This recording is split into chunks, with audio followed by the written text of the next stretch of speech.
How is everybody tonight? Good. I'm afraid to ask people these days. Just for those of you who are concerned, it's just from shaving. It's not. I was going to make a joke that my Jewish horns are growing in and I'm a unicorn, but it's just from shaving. I think I'm going back to electric, at least for the head. Anyway, it is a good Shabbat, and I'm so glad that you guys are here. I know that August is the big vacation month, and I'm going to assume that's why we've been seeing slightly fewer people than the last couple of weeks, and not because they're afraid to come, because we're so careful here. But I am glad to be with you and to welcome Shabbat together. We'll begin with the first slide, Arthur. As these Shabbat candles that we are about to light give light to all who behold them, so may we, by our lives, give light to all who behold us. As their brightness reminds us of the generations who have kindled light, so may we, in our own day, be among those who kindle light. I'd like to invite Saul and Helen Foreman to light our Shabbat candles.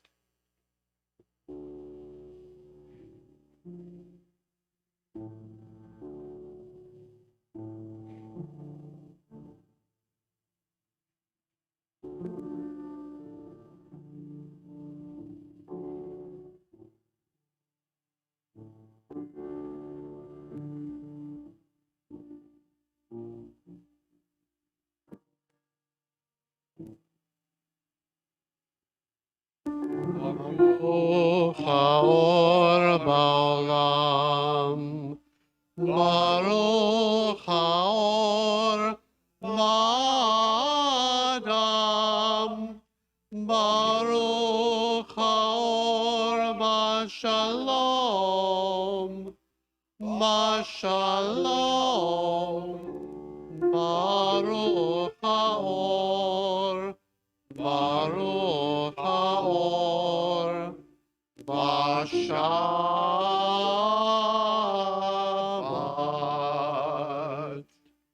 Our readers tonight are Harriet Meza, Fred Pius, Larry Ellenbogen, Jerry Vidra, and Ned Greenberg, and we will begin with Harriet.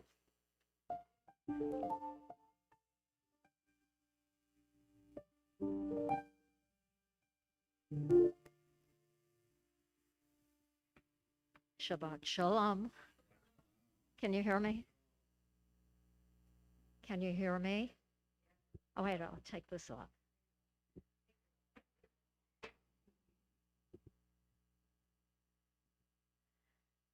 Let us endeavor to find still moments, quiet, I'm going to say places within to refresh ourselves, moments without ceaseless questions or inner debates, when we meditate only on goodness.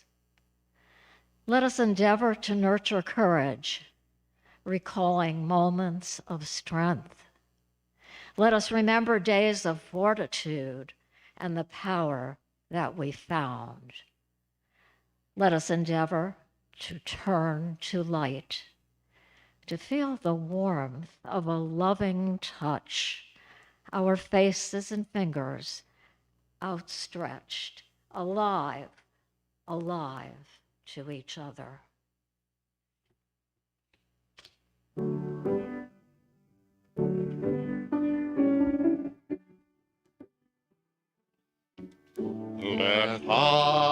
Adoti, likrat kala, pene Shabbat, negavla, Adoti, likrat kala, pene Shabbat, negavla, Shabbat Shalom, Shabbat Shalom, Shabbat Shalom u'menucha, Shabbat Shabbat Shalom, Shabbat Shalom, Shabbat Shalom u'menucha.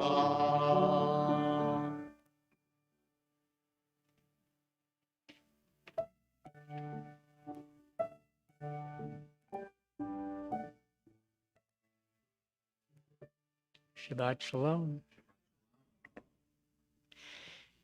May all who walk the paths of righteousness, who work for the good of humanity and bear the burdens of others, and who give bread to the hungry, who clothe the naked, and take the friendless into their homes, see the work of their hands endure. And may the seed they sow bring abundant harvest.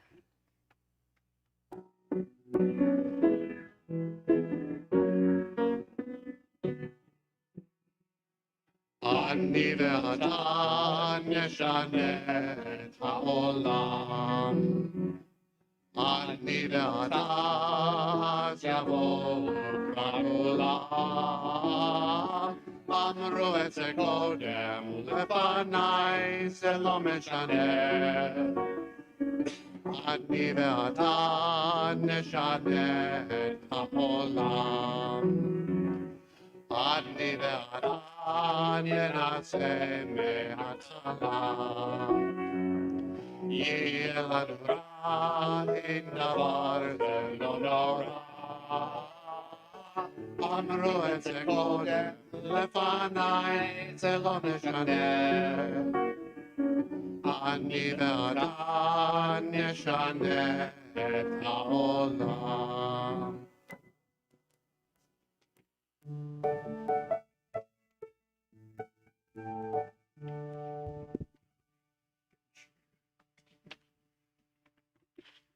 Neil deGrasse Tyson wrote, "We are all connected to each other biologically, to the earth chemically, to the rest of the universe atomically. There's as many atoms in a single molecule of your DNA as there are in stars in the typical galaxy. We are, each of us, a little universe." Carl Sagan put it this way, "The cosmos is within us. We are made of star stuff. We are a way for the cosmos to know itself."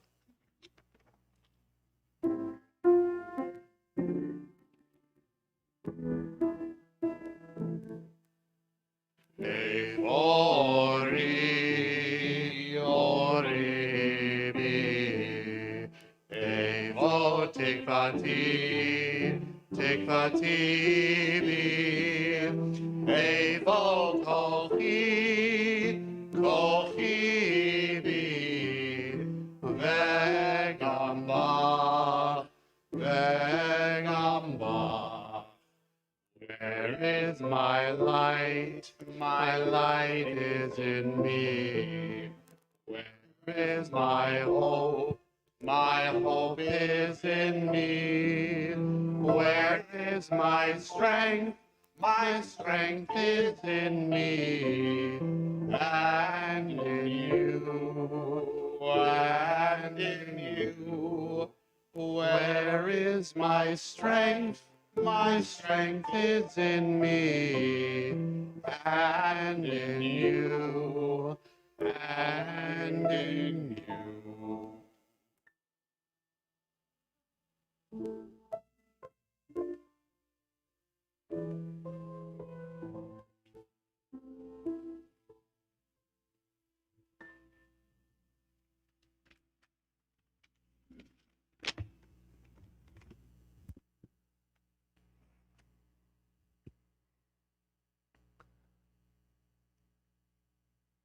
Shabbat Shalom.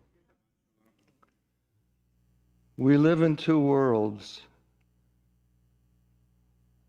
the one that is and the one that might be. Nothing is ordained for us, neither delight nor defeat, neither peace nor war. Life flows, and we must freely choose. We can, if we will change the world that it is, into the world that may come to be. Our ancestors expressed this in a word that have come down to us through the millennia. Keep Your tongue from evil. and your lips from deceitful speech. Depart from evil and do great. Seek peace and pursue it. Let justice dwell in the wilderness, righteousness in the fruitful field. And make the justice roll down as waters, righteousness as a mighty stream.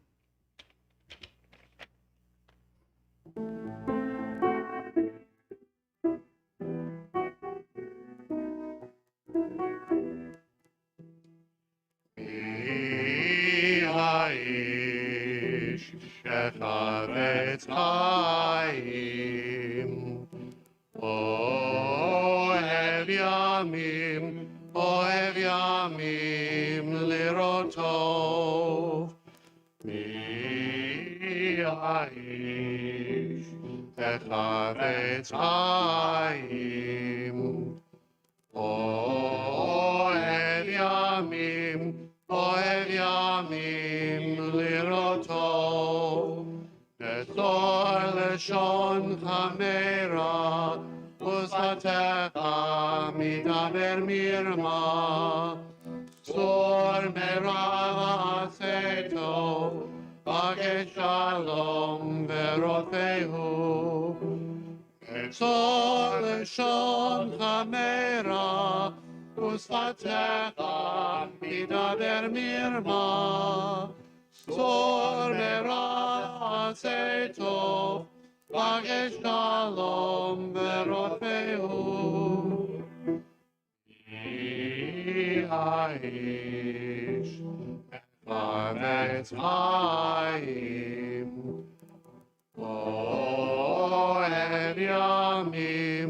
אוהב ימים לראות טוב.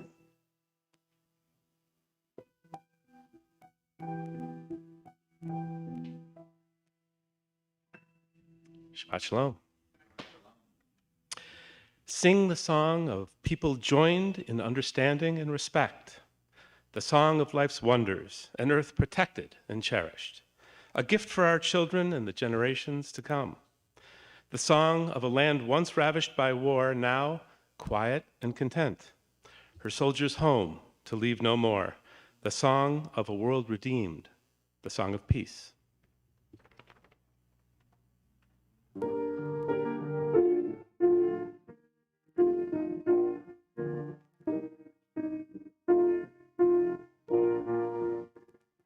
נעשה שלום, שלום בעולם, נעשה שלום עלינו ועל כל העולם, ואמרו שלום.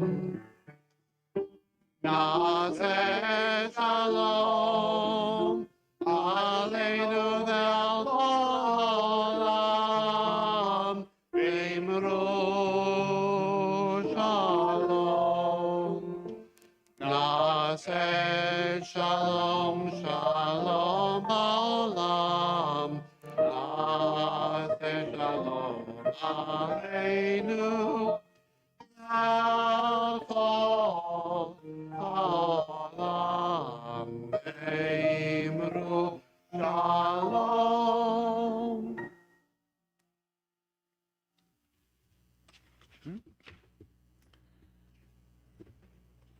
In this community where we find common strength and purpose, we turn our minds and hearts toward all those who need our love and support, those who are ill, those who suffer pain of the body or spirit, those who are lonely, and those who have been wronged.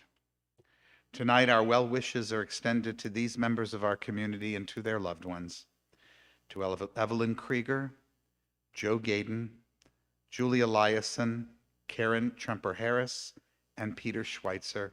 If there's someone whom you're thinking about whose name you'd like to add, we'll start over here. Jerry.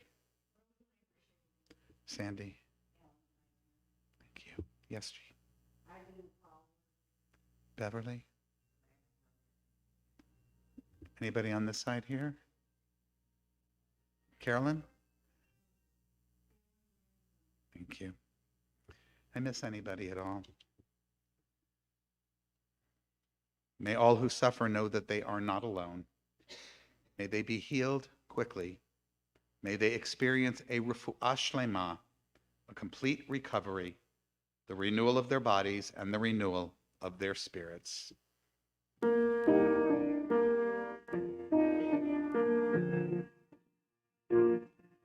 Nekom hakoach betokenu, nekoron habracha mitebrotenu.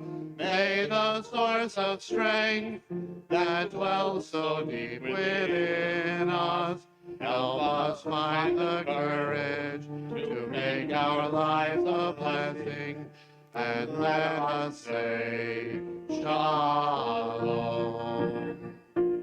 Nekom hakoach betokenu, nekoron habracha mitebrotenu. May those in need of healing know refuah shlema, the renewal of body, the renewal of spirit, and let us say Shalom. A reading by the wonderful Greta Christina. When I'm struggling with the fear of my own death or with grief over the death of someone I love, what comforts me isn't philosophies or ideas. It's the presence of someone who loves me, just sitting with me silently, letting me feel what I have to feel, not trying to fix it or make it go away, but simply being with me while I feel it. It's the presence of someone who loves me, letting me know that I am not alone, and by their presence being part of the foundation I can come back to when the feeling passes. Our thoughts turn to those who are no longer with us, our own loved ones, those whom our friends and neighbors have lost, the martyrs of our people whose graves are unmarked, and those of every people and nation whose lives have been a blessing to humanity. As we remember them, we meditate on the meaning of love and loss, of life and death. We recall now our loved ones whom death has recently taken from us, those who died at this season in years past, and those whom we have taken into our hearts with our own. Tonight, we observe the yahrzeits of Ziga Alweiss, Jackie Bieber Grecken, Katie Campbell, Samuel Farber, Miriam Finkel, Sophie Jarandacey, Eileen Joseph, Beverly Levy, Shirley Silber, Samuel G. Walker, and Lloyd Wolberg. As we did earlier, for those who are ill, if there's someone whom you're thinking about whose memory you hold dear, please feel free to share. We'll start here. Anybody? No? In this section? Yes, Beverly.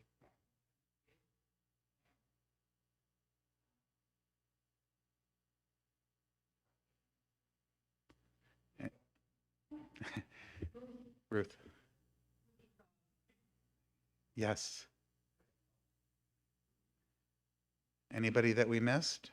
Oh, I'm sorry, Ned. Thank you. Anybody else? Go ahead, Beverly.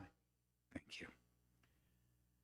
Yehi zichram livracha. May the memories of these precious people provide us with some measure of comfort, some blessing, as we face our lives without them.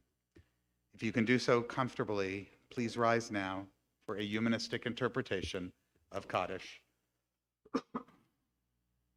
Together, Nit gadal v'nit kadash beruach ha'adam. Let us dignify and ennoble all people in the spirit of our shared humanity. Let us acclaim the preciousness of life. Let us show gratitude for life by approaching it with reverence. Let us embrace the whole world, even as we wrestle with its parts. Let us, each in our own way, take up our share and seeking truth. May our commitment to life help strengthen healing of spirit and peace of mind, and may justice and peace permeate and comfort the house of Israel and all those who dwell on earth. And let us say, Ken Yehi, may it be so. Please be seated. I wasn't sure if it was just me having hot flashes or if something was going on with the air conditioning, but it seems like you guys maybe have that under control. Thank you. So tonight I want to talk about this wonderful book, Cast, by Isabel Wilkerson. Cast, the Origins of Our Discontents. But before I do, I want to talk for a moment about one of the unfortunately hot topics in our country, one of the unnecessary controversies that seem to get ginned up every few weeks or months, depending on how long they can be kept on the agenda. And that is critical race theory, the boogeyman, the current boogeyman, or has it passed? I don't know. I don't watch that channel. But it seems to me that it really has struck a chord with people, and this book fits broadly into the category of a critical look at race. And that's why I want to address it very briefly, at least first. Critical race theory, as most of you have heard, and if you haven't, or perhaps you read in a column I wrote, is really just an intellectual tool set for examining systemic racism. A lot of times we say systematic racism, and it is systematic too. But by systemic, we mean that it is built into the very system of what it means to be American. That's what the word systemic means in any case. Its roots are in academia. It was started in law school. I was very impressed that little children were even being considered for what apparently is a very high-level legal idea. And I recall no less a liberal than George Conway commenting online that he was too impressed that our children were now ready for this, because he doesn't buy into that scare of the month club.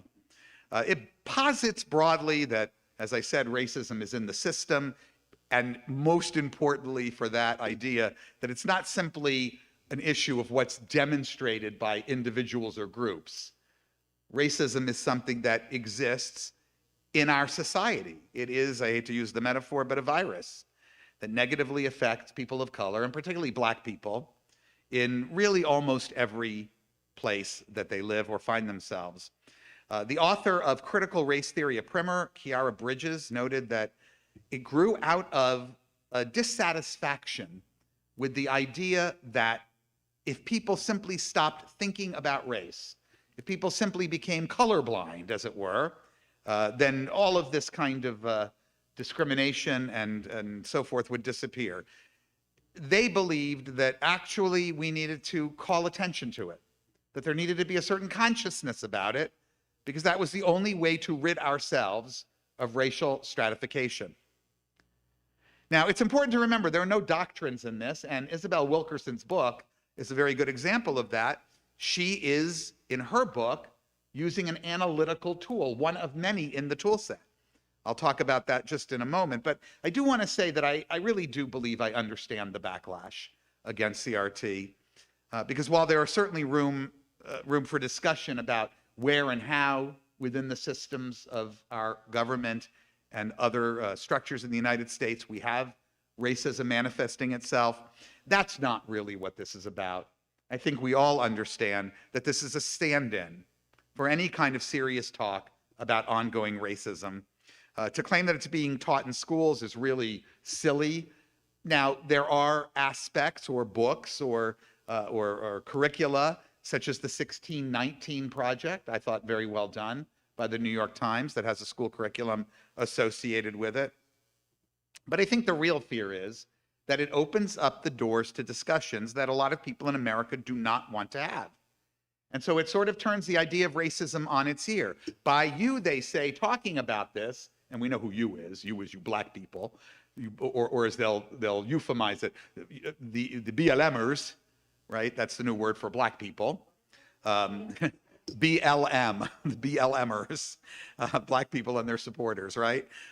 When you talk like this, you're racist. You, sir, are the racist.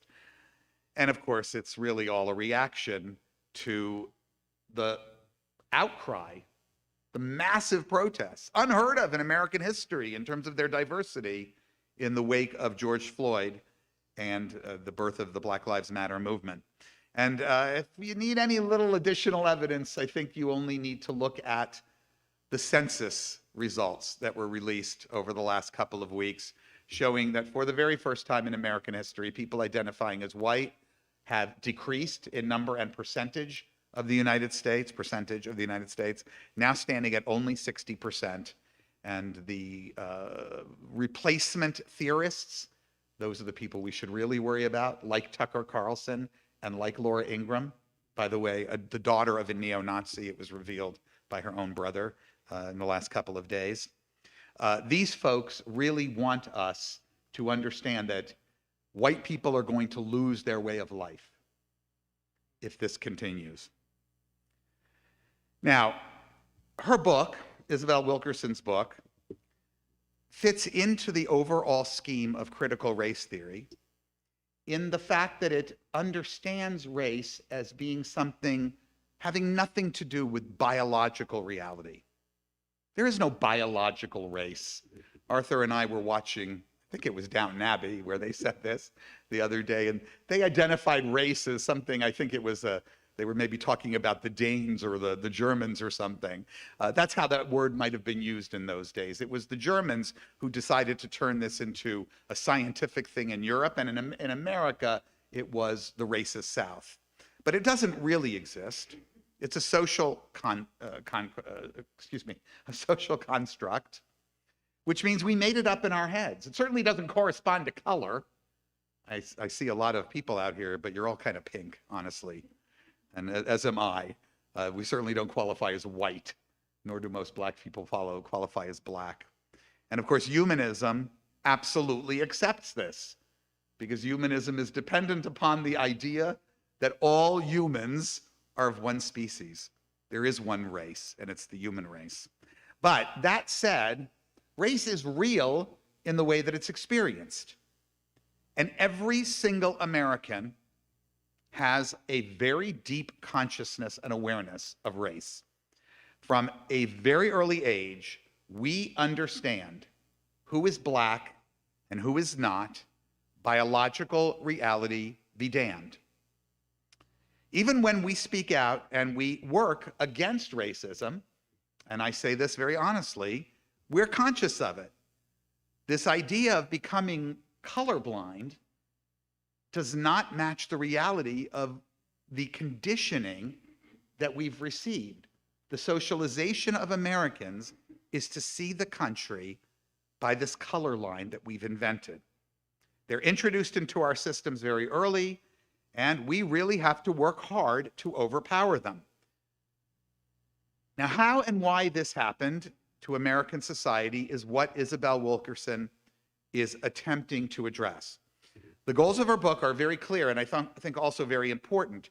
She wants to use this paradigm of caste to push Americans to reconsider race in a way that might be more constructive, that might take us out of the arguments, you're a racist, no, you're a racist, and simply recognize, well, we've all got this society's problems to contend with, and so let's transcend that and talk about what's really going on.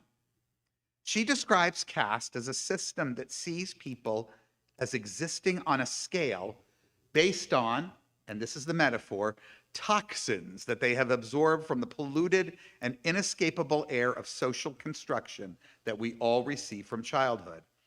One that works its way through our society's veins, she says, granting or withholding respect, status, honor, attention, privileges, resources, benefit of the doubt, and human kindness to someone on the basis of their perceived ranking, their standing in a hierarchy. Now, I would be remiss if I didn't point out that Isabel Wilkerson did not invent this idea.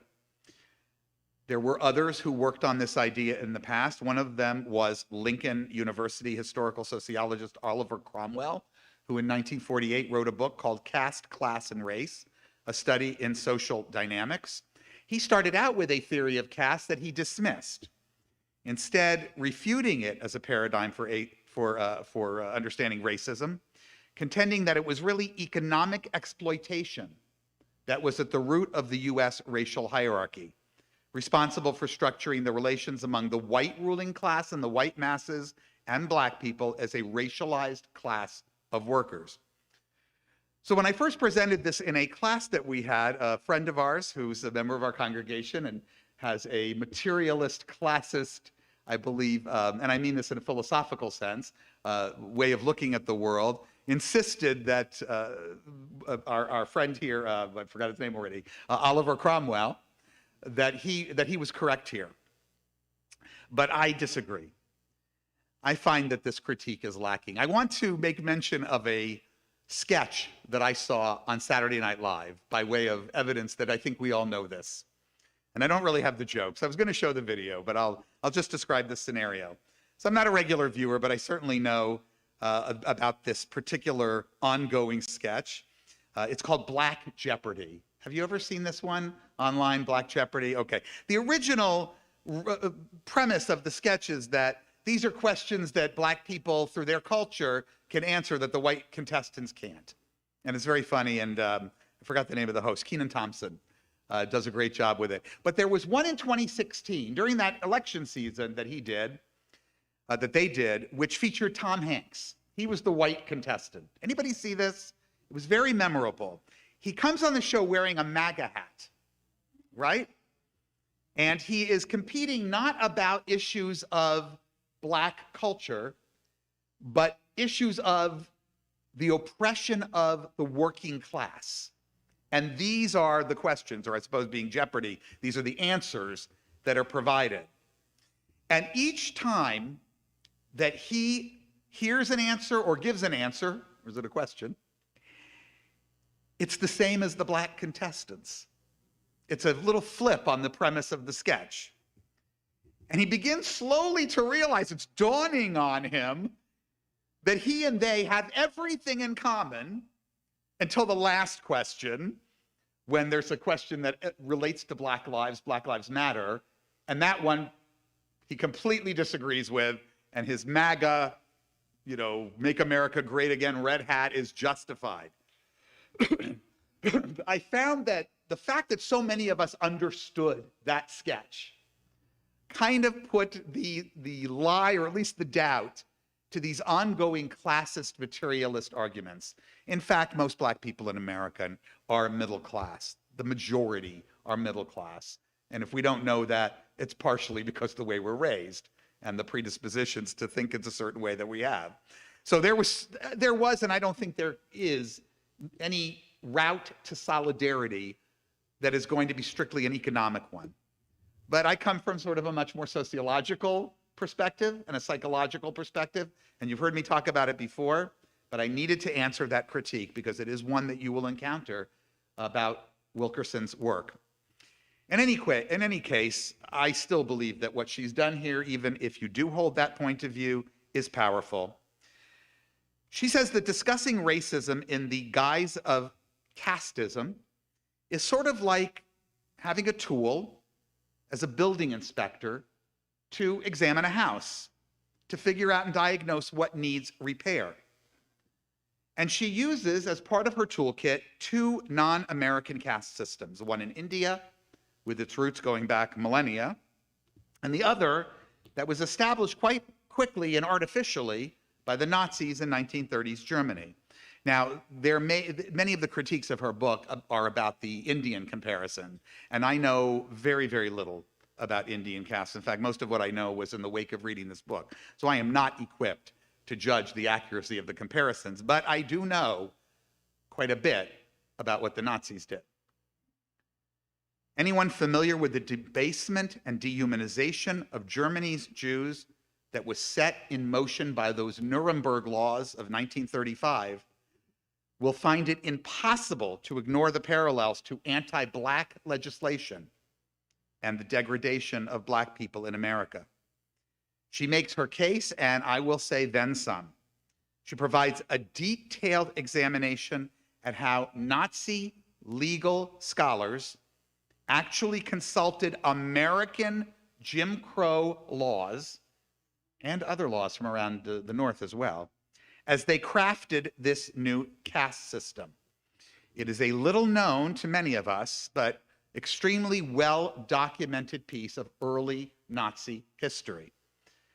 Now, unfortunately, many people don't know the story of the Nuremberg Laws because the way that we have taught the Holocaust has been to focus on the Schindler's List, the tragedies of the camps, and occasionally the uprisings. But these are things that took place later.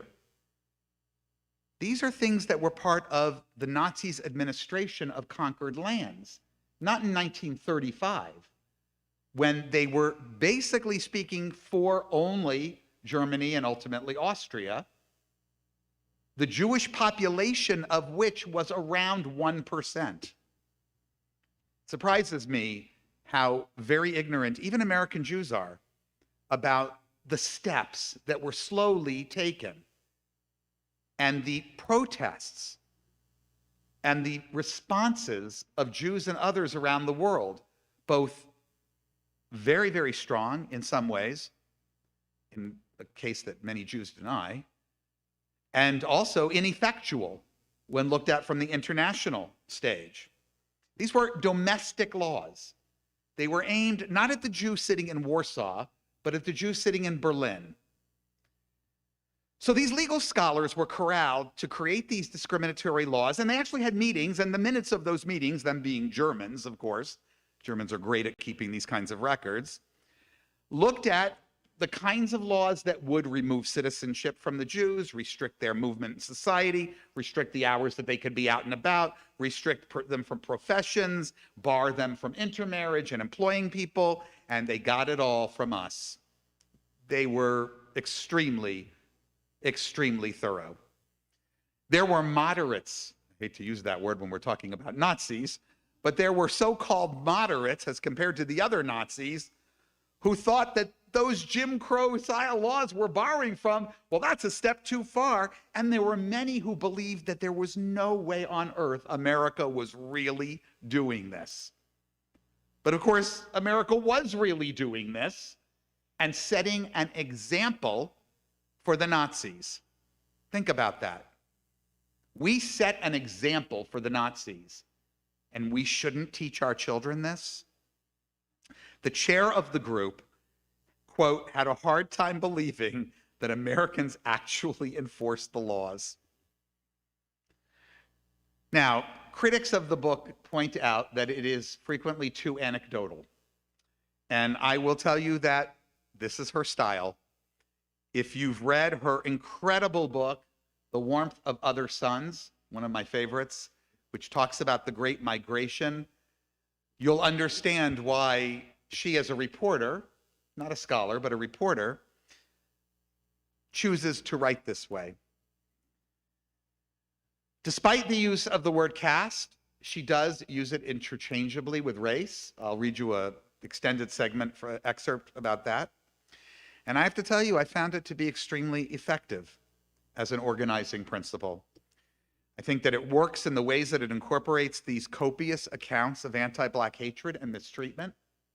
It is not different than the way we recount Jewish history, much of which is shrouded in the past, but only known to us by accounts in diaries and in official documents, but not through statistics that we can put together. We still don't know how many were affected by the Spanish Inquisition and the expulsion, but we know it was a lot because we have so many accounts.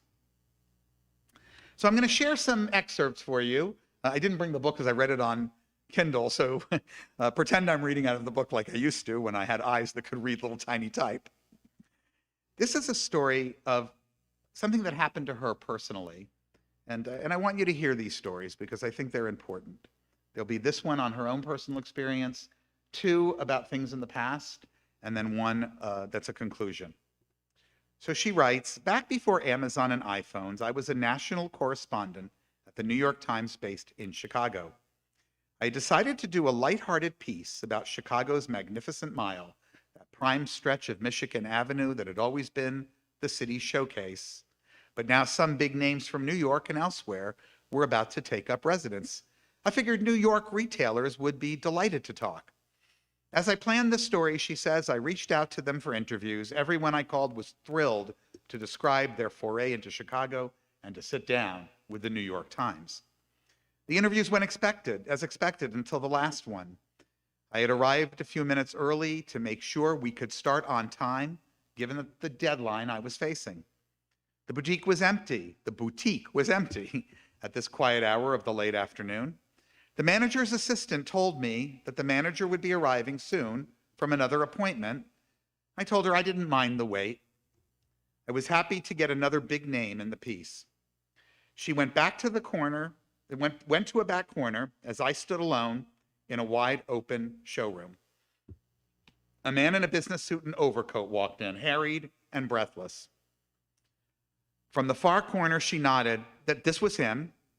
So I went up to introduce myself and get started. He was out of breath, had been rushing, coat still on, checking his watch. Oh, I can't talk to you now, he said, brushing past me. I'm very, very busy. I'm running late for an appointment.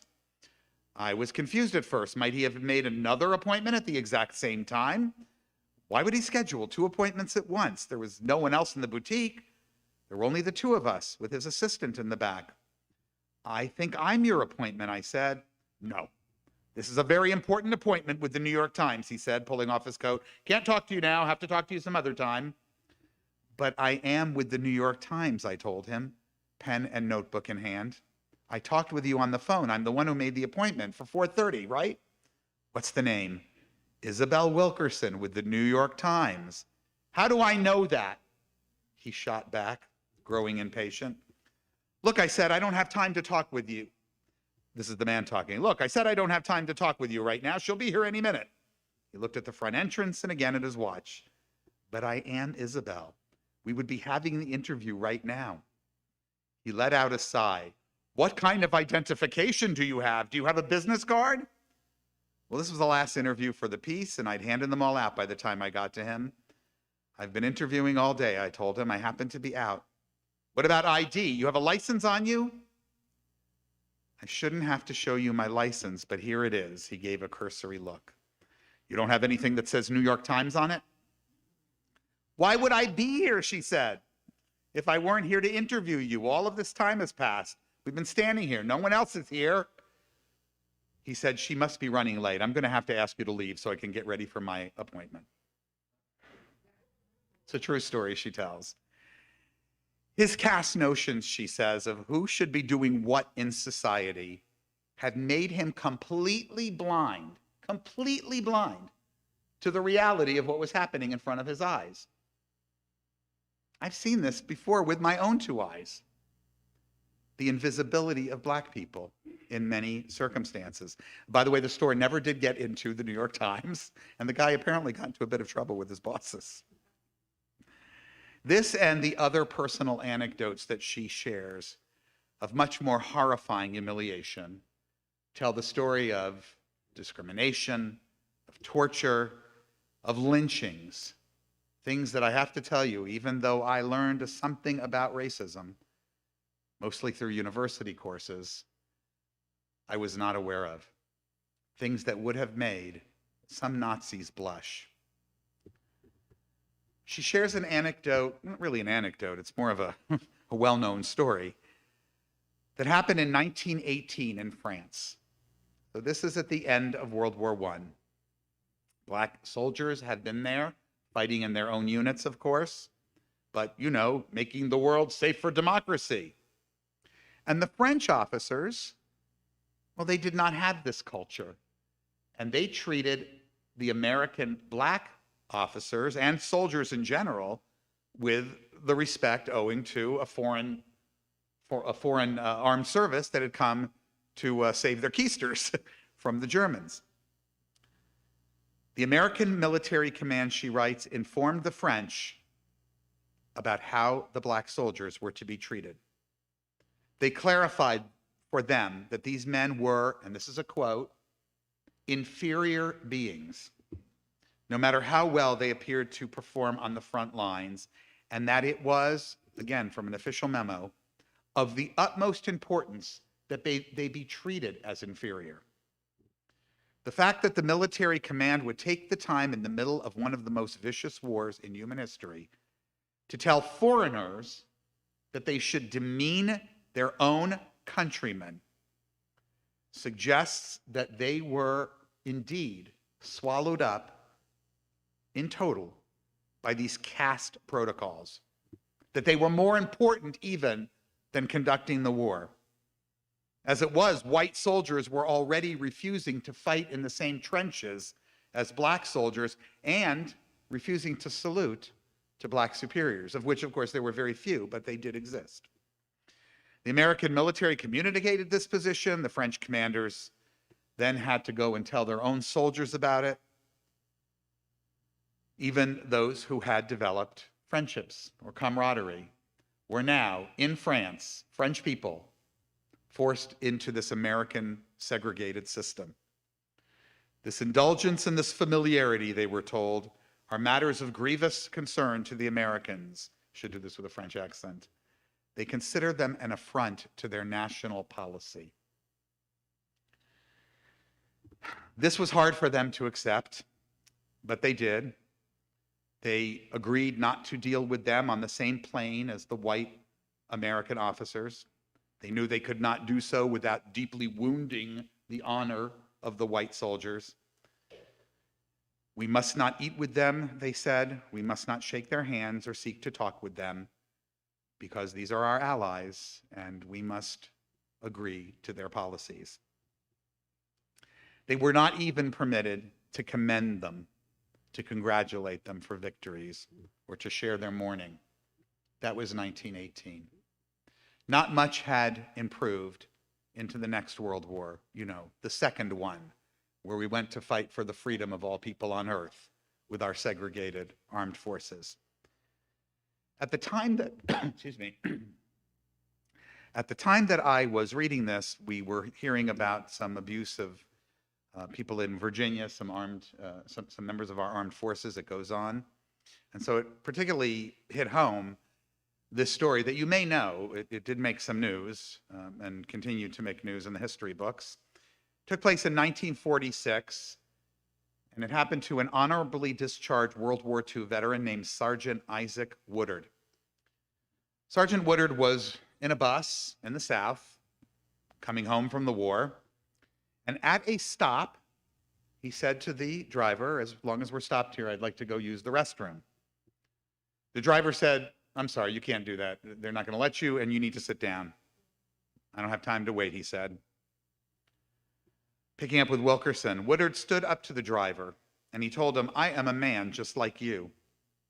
Woodard had been out of the country and away from Jim Crow for 3 years, had served his country and taken on a degree of assertiveness and self-confidence that most Southern whites were not accustomed nor prepared to accept. The driver backed down for the time being and told him, "Go ahead then and hurry back." But at the next stop outside Aiken, South Carolina, the bus driver called the police.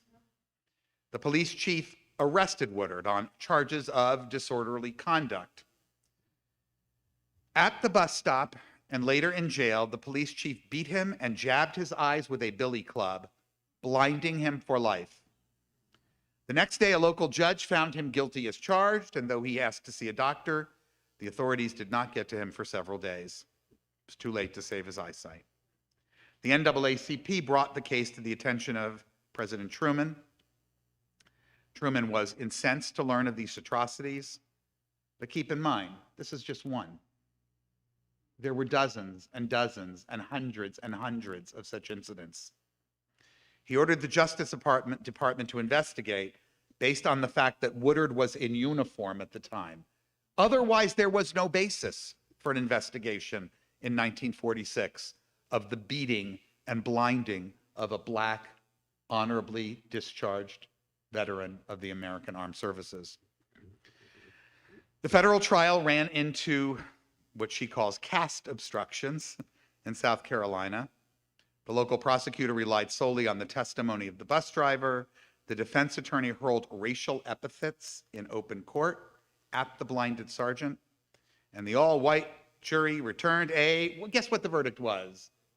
Not guilty verdict, to which the courtroom applauded and cheered. It's been revealed during the trial that Woodard had apparently said yes instead of yes, sir. And that's what led to his beating. After the trial, the police chief went free. Woodard went to New York, and the entire thing repeated itself innumerable times throughout the South. Wilkerson argues that all Americans, whether newly arrived or here from birth, are infected with our society's casteism. There is none, she says, that is immune. And while her, being a Black American, lower caste suffers the most, she does look in some detail at other groups, the so-called middle castes. And today I think we know who they are. But there was a time in the early 20th century and before when we were considered Jews, part of the middle castes. She shows quite a few anecdotes, actually, about people who today there would be no question as to their belonging to the white caste, who lived in places like New Orleans or Texas or Florida, who were of completely Italian descent. One story in particular where an Italian woman was denied the status of whiteness. She looked mulatto, they felt, so that's what she was going to be. Can you imagine such a thing? I want to conclude with one last reading from the book, because it's a good summation. As a means of assigning value to entire swaths of humankind, caste guides each of us often beyond the reaches of our awareness. It embeds into our bones an unconscious ranking of human characteristics and sets forth the rules, expectations, and stereotypes that have been used to justify brutalities against entire groups within our species. In the American caste system, the signal of rank is what we call race, the division of humans on the basis of their appearance. In America, race is the primary tool and the visible decoy, the front man for caste. Race, she writes, does the heavy lifting for a caste system that demands a means of human division. If we have been trained to see humans in the language of race, then caste is the underlying grammar that we encode. It's like learning our mother tongue, she writes. Caste, like grammar, becomes an invisible guide not only to how we speak, but to how we process information. The autonomic calculations that figure into a sentence without our having to even think about it. Many of us have never taken a class in grammar, but we know in our bones that a transitive verb takes an object, that a subject needs a predicate. We may mention race, referring to people as Black or white or Latino or Asian or indigenous, but we know that what lies beneath each label is centuries of history and assigning of assumptions and values to physical features in a structure of human hierarchy. What people look like, or rather the race they have been assigned to or are perceived to belong to, is the visible cue of their caste. It's the historic flashcard to the public of how they are to be treated, where they are expected to live, and so forth. We know that the letters of the alphabet are neutral and meaningless until they are combined to make a word itself which has no significance until it is inserted into a sentence. In the same way that black and white were applied to people who were literally neither, as I pointed out earlier, but rather gradations of brown and beige and ivory. The caste system sets people at poles from one another, attaches meaning to the extremes and gradations in between. I don't know if you've ever taken note, but there are many people from Southeast Asia, from Southern Asia, and from other parts of the world who are just as dark as black people, right? But now that Indian Americans have become part of the middle caste, put them next to a light-skinned black person, and it's really not going to matter. All it takes is a tenth of a second for any American to look, and they will not judge it, having looked at the face, on whether or not the person is darker than an American black person, they will immediately know, we will immediately know who's black and who's not. Think about that for a minute. I encounter, and you encounter, people all the time whose shades of skin color are darker than people we consider black, and they are not included because it's never been about our shade of skin color. It's been about the assignation of a certain group of people brought here against their will to a certain caste for exploitation and for othering. And that's her point. We have placed these folks and ourselves at these poles. Caste and race are not synonymous or mutually exclusive. She says they can and do coexist in the same culture and serve to reinforce each other. Race in the United States is the visible agent of the unseen force of caste. But caste might be the bones, race is the skin. Race we can see. It helps us to sort people. But caste is the powerful infrastructure that holds each group in its place. And that's my point when I talk about it really doesn't have to do with skin color. Without a thorough analysis of the disease, she says, or to maybe extend the building inspector analogy, the rot that exists in our country, casteism, I believe, is going to continue unabated. It may indeed grow worse. And I think in many quarters it is beginning to. When we hear these euphemisms for words that are no longer, thankfully, sayable, we know what they mean when they say BLM. We know what they mean when they say CRT. These years of Trumpism, this time of radical backlash to the changing demographics of our country, are definitely pointing in that direction. But Wilkerson also reminds us that in the example of Germany, a nation in which a caste system was deliberately built up and then torn down, we know that human beings can reverse course. She fails to point out how that happened. I don't think I need to remind anyone of it. Perhaps if we can finally get to work demolishing these crippling inequities and inequalities of our caste system, we may be among the fortunate to discover that it does not take a war to find out. Thanks so much for listening to my review tonight.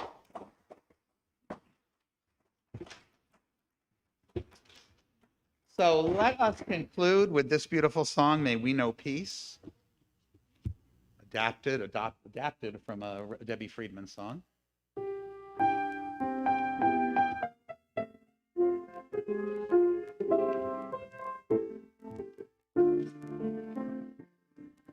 May we know peace as we go on our way. May we be guided by love. May we be possessed of health and joy. May this be our future. Shalom. Shalom. Shalom. May this be our future. Shalom. Shalom. Shalom. May this be our future. Shalom. We feel sheltered by the wings of peace. May we abide in safety and in love. May grace and compassion find their way to everyone. May this be our future. Shalom. Shalom. Shalom. May this be our future. Shalom. Shalom. Shalom. May this be our future. Shalom. Thank you to Ezra. Thank you to David Weeks, who handled the streaming for tonight. Thanks to all of you for coming. Shabbat Shalom.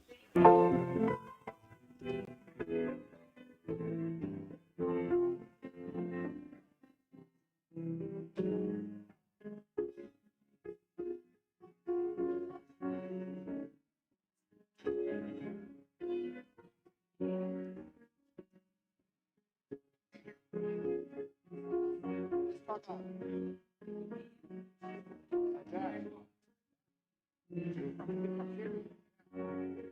bet you could.